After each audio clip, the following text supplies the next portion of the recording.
संयुक्त प्रांत। Look at this topic. Topic is peasant movement and United province. इस topic को हम उत्तर प्रदेश मुख्य परीक्षा के मद्देनजर इसको हम लोग चर्चा करेंगे। यहां से दो प्रकार के क्वेश्चन आ सकते हैं। पहला आएगा कि उत्तर प्रदेश में किसान आंदोलन का विकास किस प्रकार दिखाई पड़ता है या कैसे हुआ। Discuss the growth of peasant movement in UP during 20th century। एक सवाल ये आएगा 20वीं सदी में उत्तर प्रदेश में किसान आंदोलन के विकास का विवेचना कीजिए या उल्लेख कीजिए। अच्छा क्वेश्चन है, आ सकता है। दूसरा क्वेश्चन बनेगा during British time, during British period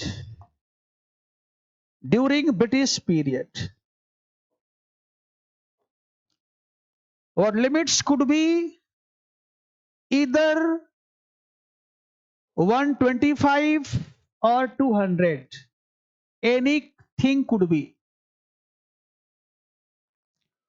Only in my opinion two type of question could be asked from this chapter in paper 5th of UP mains examination. यही दो प्रकार के सवाल आएंगे, ठीक है ना। आ सकता है, अरे मान लो इस साल, अगले साल आ सकता है, उसके बाद आ सकता है, या वैसे भी नहीं आएगा तो जब ये आएगा तो बाबा रामचंद्र तो आ ही जाएंगे ना कहीं। इसमें से निकाल दिए तो अलग बन गया, इस पे डाल दिए तो एक क्वेश्चन बन गया, ठीक है। Now let us explain the whole story of this peasant unrest in Uttar Pradesh during British time। कैसे हुआ है देखिए।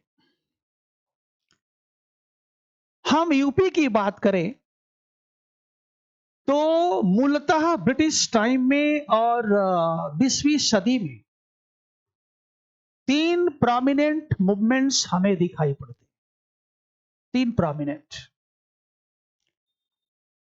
एक है आपका फरवरी 1918, ठीक है,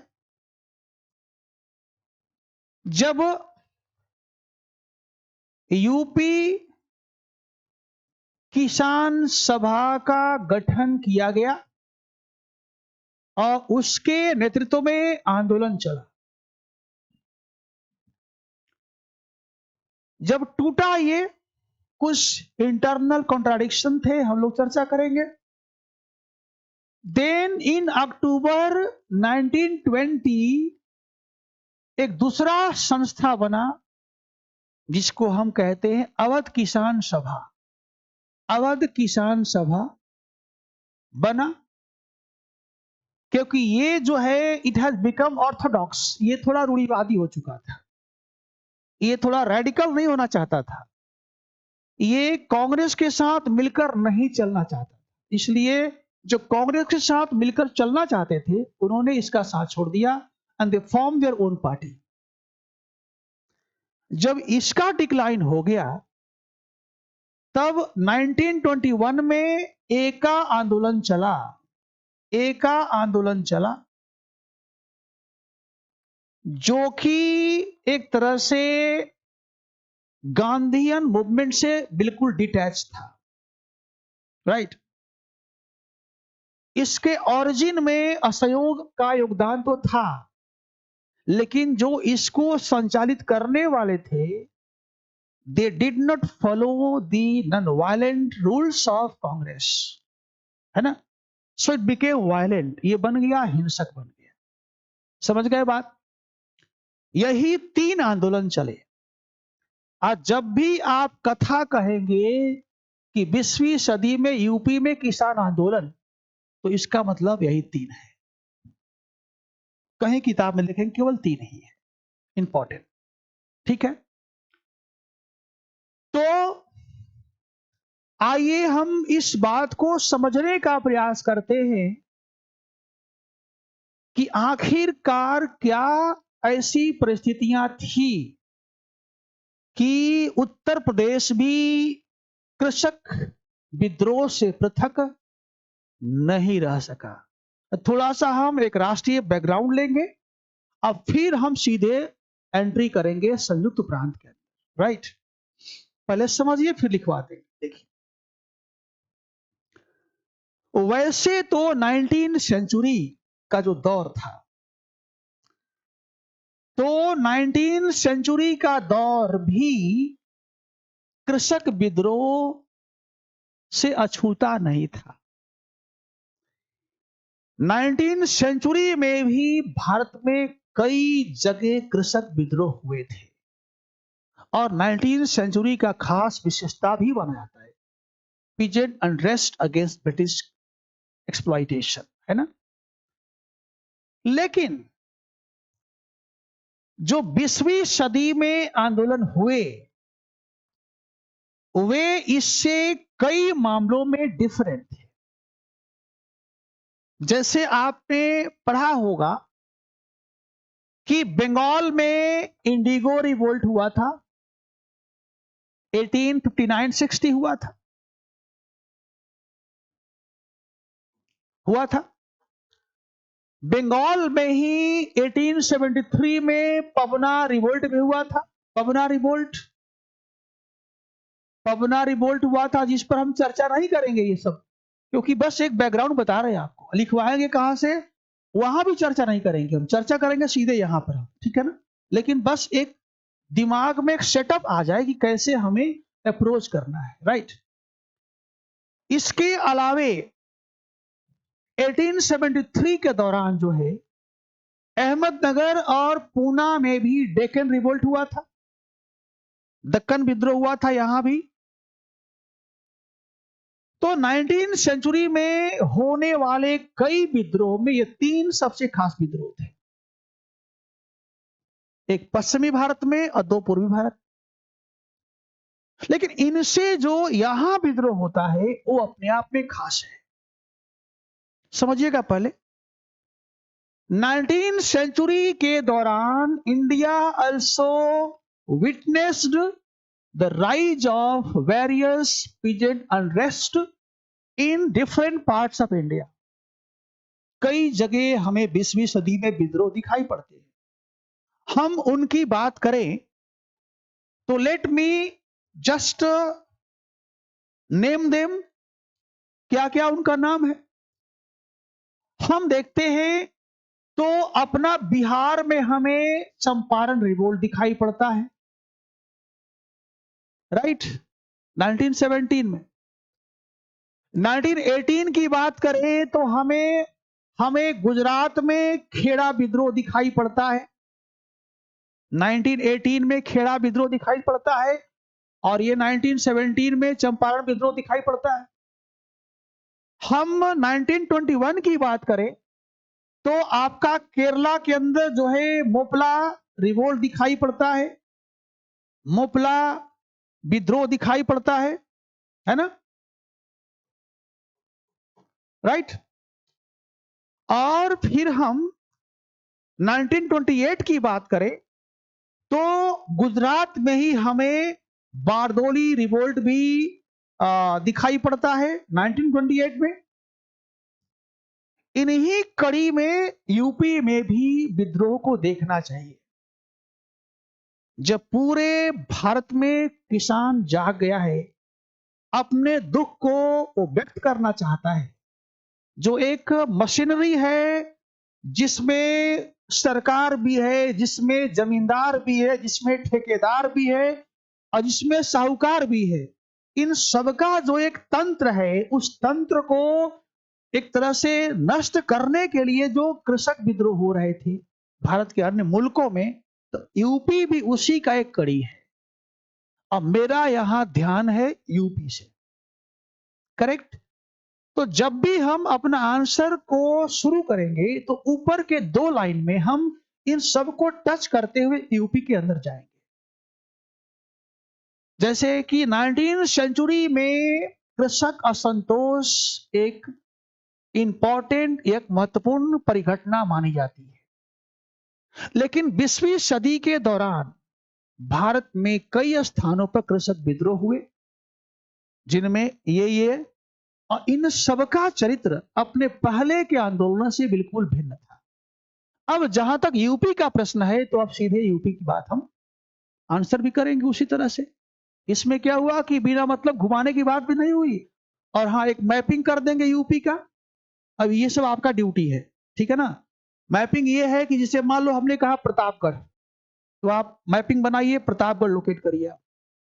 हमने कहा कि ये बहराइच है, सीतापुर है, हरदोई है, तो आप लोकेट करिए उसको। ध्यान दीजिएगा, इससे फायदा, बहुत फायदा होता है, ठीक है ना। बहुत फायदा होता है, कोशिश करिए, बन सकता है। जैसे यहाँ एक नोट्स था, दिखा रहे थे वो, एक लड़का था एसडीएम बना था, तो उसका भी हम देखे, काफी अच्छा मैपिंग किया है, हर चीज को मैपिंग दिखाया है, हर चीज को। यूपी में कुछ भी बात कर रहा है, अब मान लो 57 का रिवोल्ट है, वो दिखा रहा है कि ये बलिया है ना, ये जो है बनारस है, ये इलाहाबाद है, ये है, वो है, सबको लोकेट किया है। अब कौन उसमें इंच से टेप से नाप रहा है? यूपी का एक मैप होना चाहिए। हाँ, अब बस इतना दिमाग में हो कि अब मान लो कि बलिया पूर्वी यूपी में है, दिखा रहे हो साउथ यूपी में उसको।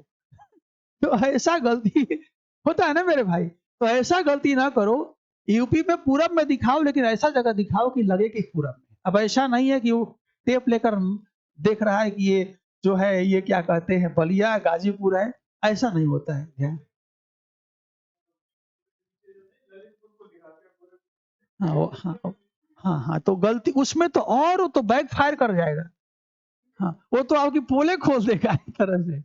हाँ, तो इसको जरूर करिएगा, मैपिंग जरूर करिएगा, ठीक। अभी हम लोग मान लो पढ़ेंगे, हम कल्चर पढ़ेंगे, तो हम दिखाएंगे इंडस साइड। तो इंडस साइड दिखाएंगे, तो मान लो हमने कहा सहारनपुर, हमने कहा बड़गांव, तो आप कोशिश करिएगा दिखाने के लिए उसको। हमने कहा बुद्धिस्ट साइट, तो उसको कोशिश करिएगा दिखाने के लिए, है ना। जो भी हम चीजों को बता रहे हैं, प्लेस आ रहा है, फट देखिए दीजिए, दिखा दीजिए लेकर के। अब मान के चलिए मेरा भी अनुभव कहता है, या साइकोलॉजिकली बता रहे हैं, एक ह्यूमन नेचर हम बता रहे हैं, आपको 1 से 1.5 नंबर जो है केवल यही दे देगा कि 4 कॉपी हमने देखा, और चारों में केवल मैटर भरा हुआ है। एक कॉपी ऐसा हमारे सामने आया जिसमें मैटर भी है या मैप भी है। तो यार ह्यूमन नेचर है मेरे भाई, कुछ अलग दिखता है तो आदमी कुछ ना कुछ फेंक ही देता है, चलो यार ले लो यार, है कि नहीं, कुछ काम किया है। चलिए देखिए, तो हम इसको जांचने का प्रयास करते हैं कि आखिरकार यह आंदोलन हुआ क्यों, ठीक है। देखिए, यानी कि let us explore the region for the occurrence of peasant revolt across the whole country। कारण क्या थे? कृषक विद्रोह के कारण क्या थे? जो कृषक विद्रोह हुए,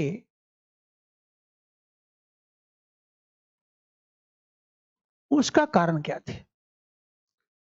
अब यहां पर हम बात करेंगे, एक अखिल भारतीय बात करेंगे और एक यूपी के बात करेंगे हम।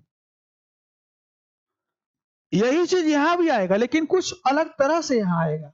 मतलब कि हम जब इसको बताएंगे तो पेश अलग तरह से करना है, इसका एक बैकग्राउंड अलग खुलेगा। जब 56 में हड़प नीति का शिकार होगा, वहां से कहानी शुरू होगी इसकी। समझ गए बात ना। तो जब भी हम इसको फोकस करेंगे थोड़ा सा अलग हटके। अब पहले हम अखिल भारतीय देख लेते हैं। देखिए, some of the important reasons for all these revolts were: number one, high rate of revenue, यानी भू राजस्व कहिए का अत्यधिक अत्यधिक दर,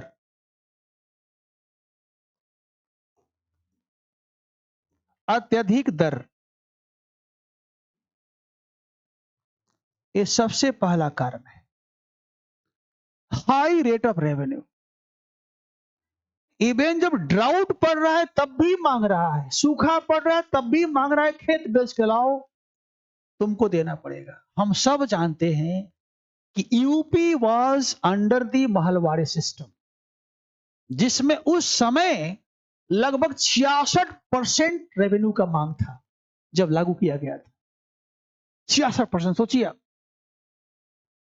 तो जब लागू किया गया था, हर्ट मैकेंजी हुआ करता था, है ना, मार्टिन बर्ड हुआ करता था, जेम्स थॉमसन हुआ करता था, बेंटी के टाइम में, उस समय इसका रेट था इतना, ध्यान दीजिएगा, 2/3, जहां पर सीधे गांव को ही मोहल्ला या महलवाड़ी माल जो है मोहल्ला को ही बनाया गया था, यूनिट ऑफ रेवेन्यू कलेक्शन बनाया गया था। तो सबसे पहला तो ये हो गया। दूसरा है कि किसी को बिना वजह गलत तरीका से उसे जमीन से बेदखल कर देना, बेदखली। तो दूसरा है कि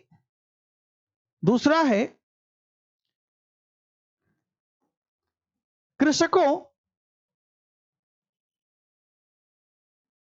का अवैध ढंग से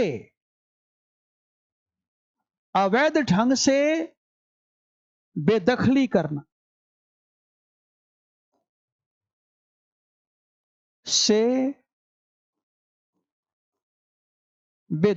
करना, अब पता लगा रेंट नहीं दिया हो, रेवेन्यू नहीं दिया, तो उसको रिलीफ नहीं देना, उसे सीधे बेदखल कर देना। आप देखेंगे कि बिहार यूपी दोनों जगह किसानों को बेदखली करने की जो समस्या थी, ये कांग्रेस से बहुत बड़ी मांग हुआ करती थी कि हर काश्तकार को उसके जमीन पर पुश्तैनी हक दिया जाए। ये बहुत बड़ी मांग थी। आप देखेंगे कि स्वामी सहजानंद सरस्वती ने भी ये बात कहा था कि नहीं, जो किसान खेती करता है उसको उसके जमीन पर हक मिलना चाहिए। दो चीज हो गया।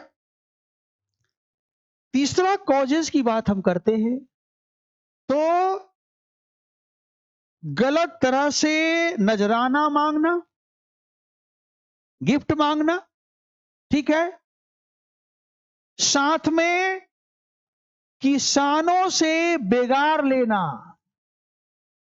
फोर्स लेबर, नजराना, बेगार और तरह तरह के शुल्क लगाना, ये भी किसान जो है विद्रोह का एक सबसे बड़ा कारण। फाइन है, ठीक है। 3, चौथा कारण की हम बात करें तो चौथा कारण में हम यहां पर दे सकते हैं कि महाजन, ठेकेदार और जमींदारों का उत्पीड़न, जमींदारों का उत्पीड़न, महाजन, ठेकेदार और जमींदारों का उत्पीड़न, जो कि सरकार के ही ये सब क्या थे, उस तंत्र के, उस शोषक तंत्र के ये भी एक भागीदार थे। आप देखेंगे कि जो एका आंदोलन हुआ था उसमें एक कारण तो ये था और दूसरा कारण ये था, ठेकेदार। उसमें हुआ ये कि हाई रेट ऑफ रेवेन्यू था, वसूल करने का जिम्मा दिया गया किसको, ठेकेदारों को। तो ये जा करके और तमाम तरह के अत्याचार, उत्पीड़न करके वसूली कर रहे थे और उसके कारण वह आंदोलन वायलेंट हो गया। समझ गए ना? तो उसमें महाजनों का, ठेकेदारों का, जमींदारों का भी भूमिका थी। ऐसा नहीं होगा तो आप बताइए। कि ब्रिटिश सरकार जो है कभी अपना जो है लोन नहीं देती थी पूरे ब्रिटिश काल। लोन इसलिए नहीं कि लोन देंगे तो हमें किसानों से लेना कठिन हो जाएगा, कारण कि हमारा रेट ऑफ रेवेन्यू हमेशा हाई है, वो तो हमेशा रहेगा। और यदि हम लोन देते हैं तो लाएगा कहां से पैसा? यदि हम किसान का खेत छीनते हैं तो हमारी छवि खराब होगी। इस काम को यदि यही कर दे तो क्या दिक्कत है? क्या दिक्कत है ना? इस काम को ये कर दे, ये कर दे, क्या दिक्कत है? हमें आम खाने से मतलब है। तो सरकार हमेशा कोशिश करती थी कि जनता के सामने हमारी छवि एक्सपोज ना हो। और यही बात गांधी ने और कांग्रेस ने किसानों को बताने का प्रयास किया। पवना आंदोलन में आप पढ़ेंगे तो किसानों ने कहा कि we are only raiyat of Queen Victoria. मतलब peasant are not against Victoria, they supported Victoria, they are not knowing ki who is their real exploitator, and this was exposed by Gandhi and Congress before the peasants कि तुम बिना वजह इनको target कर रहे हो। असली टारगेट करना है तो जो गोरे सरकार है, गोरी सरकार, उसको टारगेट करो, क्योंकि उसके ही अंडर में ये सारे जो है काम कर रहे हैं। और यही 20वीं और 19वीं सेंचुरी के किसान आंदोलन में सबसे बड़ा अंतर यही है कि 20वीं सदी किसान आंदोलन राष्ट्रवाद से प्रभावित था और 19वीं सेंचुरी का जो है वो केवल अपने स्थानीय शिकायत को लेकर के ही आंदोलन कर रहा था। उसको पता नहीं था कि ये हमारा हक क्या है, या हमें कोई मांग रहा है तो हमें इनकार क्यों करना चाहिए, है ना? मेरा जो हक है हम कैसे इनकार करेंगे, यानी जागरूक नहीं थे। ठीक है, तो ये एक सबसे बड़ा कारण था। करेक्ट। अब यहां जो है आपको ध्यान ये देना है कि इन सारी समस्याओं को लेकर के किसान जितने विद्रोह हुए जो मैंने दिखाया आपको, उन सब के मूल में कमोवेश ये सारी जो है परिस्थितियां वहां विद्यमान दिखाई देती है। ठीक है। दूसरी बात याद आपको ये रखना है कि जो 20वीं सदी में पीजेंट मूवमेंट हुए थे, उनका सबसे खास कैरेक्टर ये भी था कि they not only were influence by national movement but also influence the national movement. ये केवल राष्ट्रवादी जो है आंदोलन से प्रभावित ही नहीं थे, बल्कि इनके द्वारा भी उनको प्रभावित किया गया। तो बोथ आर रेसिप्रोकल। ऐसा नहीं होता तो गांधी के हर आंदोलन में इतने किसान जो है भागीदारी नहीं बनते। तो सब मिला करके ये 19 सेंचुरी है और ये 20वीं सदी है।